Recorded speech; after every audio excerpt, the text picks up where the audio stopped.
Salam sang debaters. Berani bertanya, berani ditanya. Jangan kerja, kau hanya bertanya terus. Ya kawan-kawannya. Saya kadang geli dan sedih melihat kalian ketika menanggapi video yang saya buat. Kenapa saya geli dan sedih? Yang pertama, kalian tidak menonton video itu secara utuh. Sampai ada tadi yang mengatakan, kok kamu bilang Adam diciptakan jadi Hawa diciptakan jadi monyet. Kan tidak demikian maksud saya. Paham ya? Pemikirannya saya bilang dia tidak ada. Kalau mau dikatakan idiot, nontonlah video itu secara utuh. Ya. Terus yang kedua, karena saya bilang Hawa, dia protes. Kan lucu.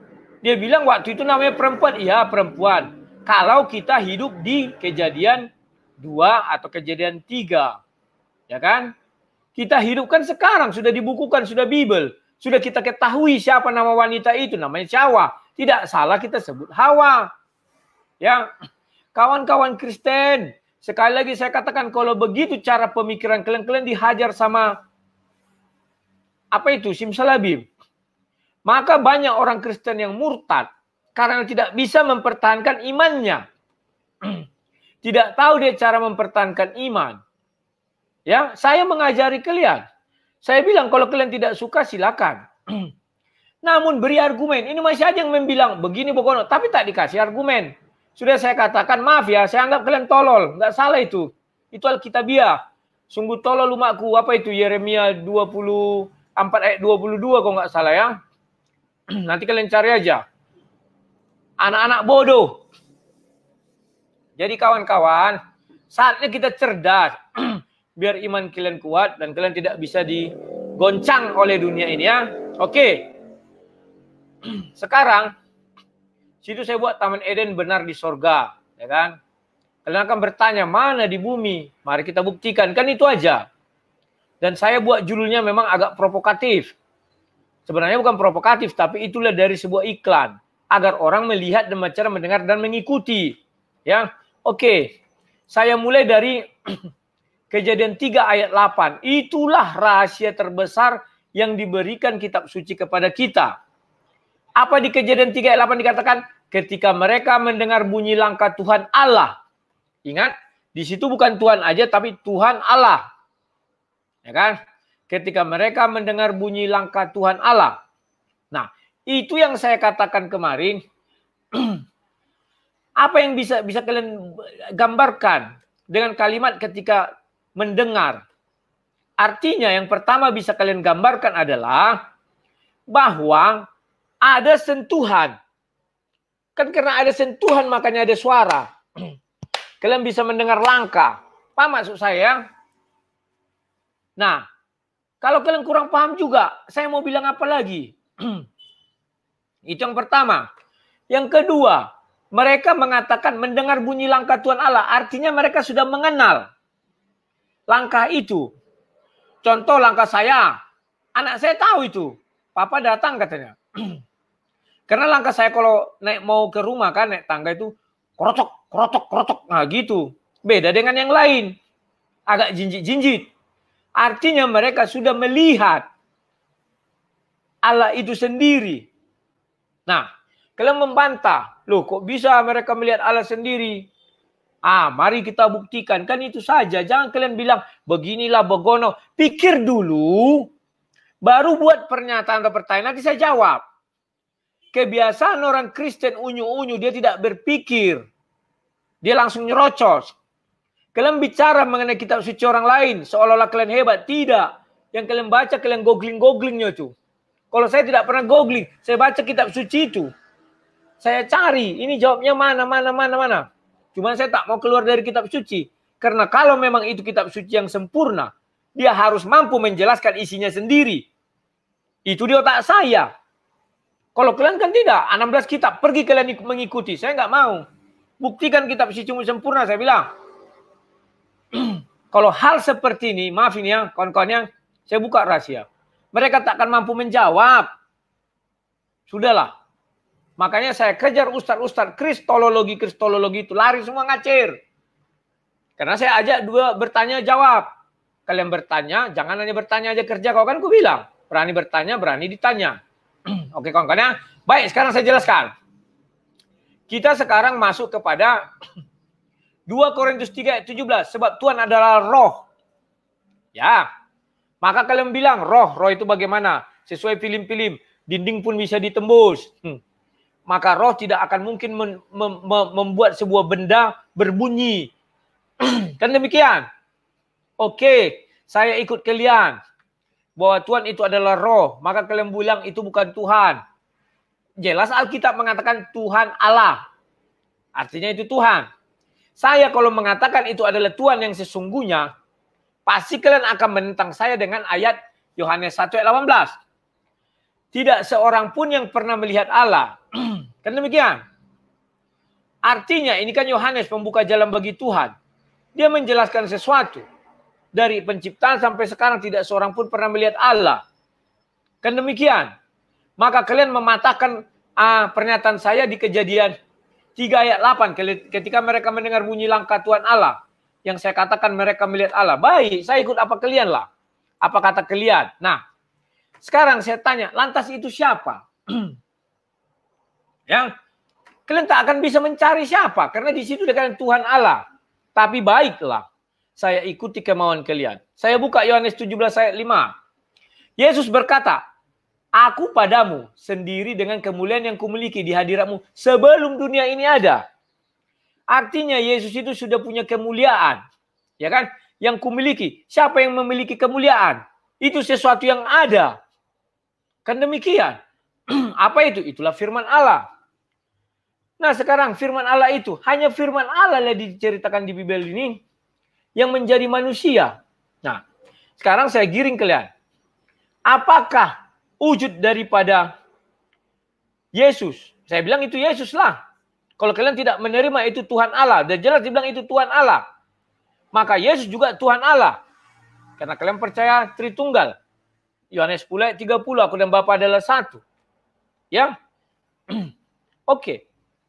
Sekarang kita bilang. Dalam wujud apa Yesus di situ? Kalau kalian bilang dalam wujud daging. Syarat Yesus jadi daging apa? Dilahirkan oleh Maria. Saat itu Maria belum ada. Tetapi kalau kalian bilang saat itu Yesus dalam wujud tubuh kemuliaan. Seperti yang dibilang Rasul Paulus. Ada tubuh sorgawi dan ada tubuh duniawi. Kalau kalian bilang itu tubuh duniawi. Maka kekeliruan besar kalian terlihat. Karena Yesus belum jadi manusia. Maria belum melahirkan. Belum mengandung roh Allah. Paham maksud saya? Nah, jadi apa? Itu adalah tubuh sorgawi. Lantas di mana letak tubuh sorgawi? Kan demikian. Tubuh sorgawi hanya terletak di sorga. Tidak bisa tubuh sorgawi di neraka. Apalagi di dunia ini. Ketika Yesus di bumi, apakah tubuh sorgawi? Tidak. Itulah sebabnya Yesus mati. Ciri-ciri tubuh duniawi mengalami mati. Ya kan? Mengalami yang namanya penderitaan, kesakitan. Ya. Nanti kalian akan berbicara Henok dan Elia. Henok dan Elia di bumi menggunakan tubuh jasmani duniawi. Ketika dia terangkat ke surga, dia menggunakan tubuh sorgawi. Atau orang sering bilang tubuh kemuliaan. Kan itu dibilang. Nanti kita berganti tubuh di surga sana, tidak tubuh daging ini lagi. Karena daging ada nafsu.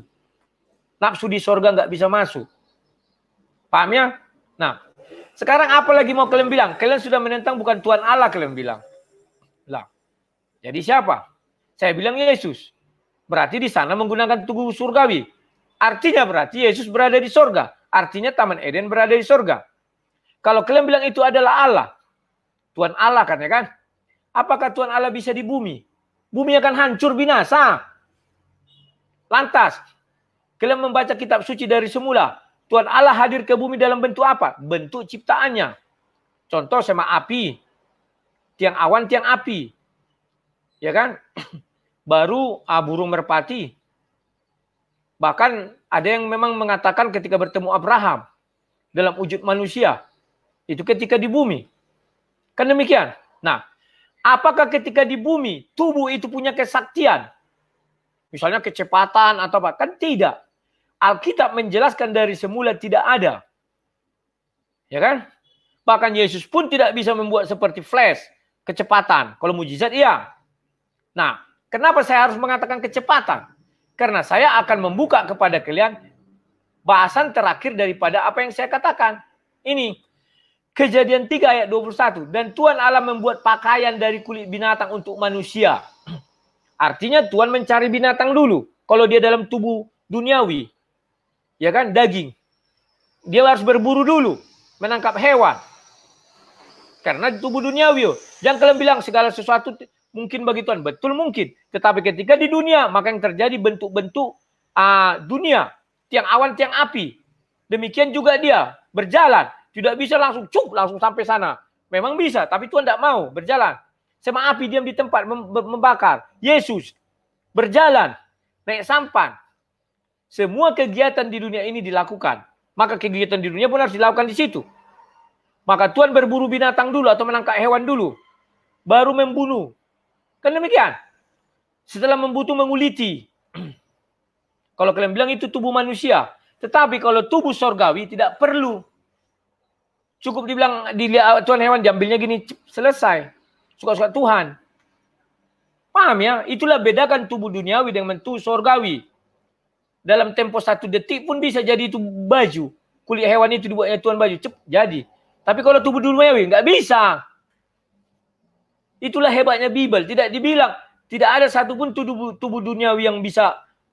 Kalau Tuhan hadir ya. Misalnya dalam wujud manusia. Itulah Yesus contohnya. Tidak bisa apa-apa. Dalam artian maksudku tidak seperti Superman. Tidak seperti apa ya. Nah. Setelah itu apa? Lalu ya, Tuhan memakaikan. Mengenakan artinya apa? Dipakaikan langsung. Diginikan tangannya kan. Pakai masuk. Pakai, masuk. Nah sekarang saya bilang, kalian mau pilih dari sudut manapun, tetap kalian gugur. Kalian bilang Tuhan Allah, itu jadilah Tuhan Allah. Jadi mau kalian lihat, bilang ada langkah roh. Atau kalian bilang, langkah roh hanya bisa didengar orang, itu hanya di surga, di bumi nggak bisa. Kenapa saya katakan demikian? Kalian baca kitab Wahyu. Disitulah manusia bisa mendengar dan melihat suara Tuhan. Dan melihat apa Tuhan. Semualah mengenai Tuhan bisa dilihat di sorga. Ya kan? Ini bahkan dibilang dipakaikan bajunya. Kalau di bumi apa bisa Tuhan? Tidak bisa. Tuhan adalah roh. Tuhan Allah dibilang di situ. Ya kan? Di bumi tidak bisa kau mendengar suara roh. Paham maksud saya ya? Jadi itu di suatu tempat di mana Tuhan bisa disaksikan manusia. Kalau kalian tidak terima itu Tuhan Allah yang sesungguhnya, gara-gara ada Yohanes 1:18, oke. Sudah saya terjemahkan. Bahwa itu adalah Yesus. Karena Yesus mengatakan, aku sudah ada sebelum dunia diciptakan. Kan demikian. Yesus dengan apa hadirnya? Dengan tubuh kemuliaan, karena daging belum lahir. Kan demikian. Tubuh kemuliaan di mana hidupnya? Itu tubuh sorgawi, ya di sorga. Oke kawan-kawan, sekali lagi saya minta maaf. Kalau ada kata-kata saya yang salah, ini sudah saya angkat lo jari saya. Jangan kalian bilang saya sombong. Cuman sekali lagi saya katakan kepada kalian. Saya harus tegas. Karena firman Allah pun tegas. Sungguh tolol umatku ini. Anak-anak bodoh. Mereka tidak mengenal aku. Jadi kalian bisa bilang aku misalnya bodoh. Silakan. Tetapi harus kalian kasih argumen. Menurut ayat sekian kau bodoh. Silakan saya terima. Tapi kalau kalian bilang kau bodoh. Kalian aku tahu itu kayak gaya-gaya kalian lihat.